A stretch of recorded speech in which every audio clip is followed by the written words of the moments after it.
The topic that we deal in this video is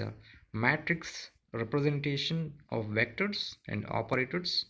of a quantum mechanical system. Every quantum mechanical system will have a state function which we usually represent as psi or phi, and it will be an element of the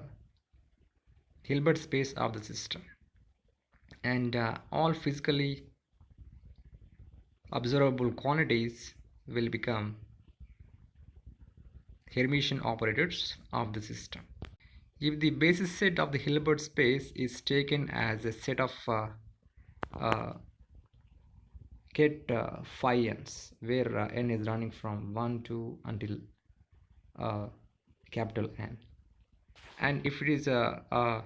orthonormal complete set, then the completeness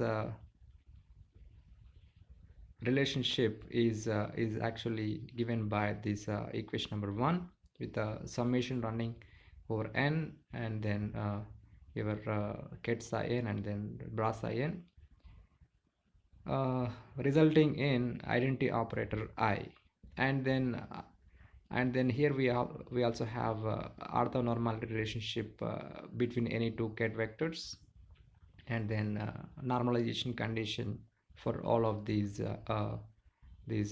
ket psi n's. Next, we try to understand how we can represent vectors as matrices. A ket vector of the system can be written as psi, and if you multiply that by identity operator, the result won't change, but in place of identity operator we can substitute the left hand side stuff of equation number 1, and then if you do that we can write this thing like this, and then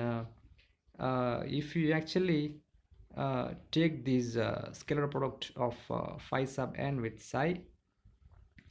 which will become a constant, and that we can write in front of these ket phi n here. So if you call these scalar product as small an,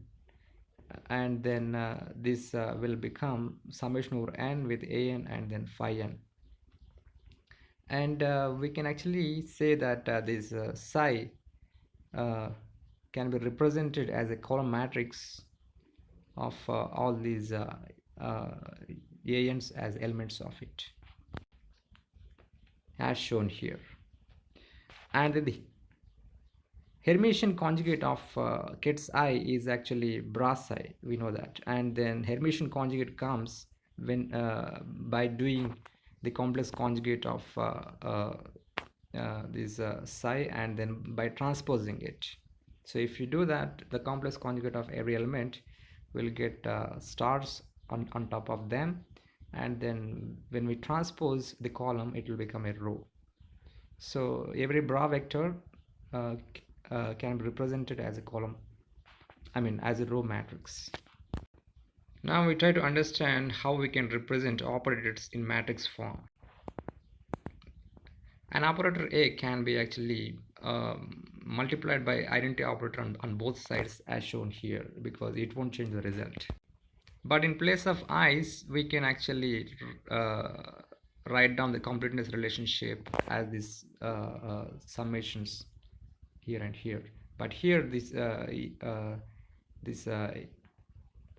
summation index is n, small n, and here it is m, small m, and I can write down single sigma here, but I can say that here this summation is done for both small m and small n, which are running from 1 to n, and then if I see this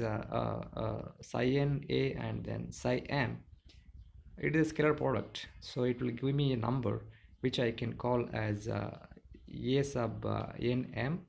and then I can write that in front, and then I can write both these ket psi n and then bra psi m here as an operator, And I can say that this operator A can be represented by a square matrix of length n, where nth row and mth column element can be written as A sub nm. So we can say that in matrix representation, all ket vectors are becoming the column vectors and all bra vectors are becoming row matrices,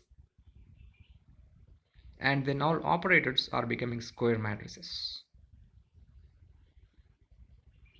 That's it in this video.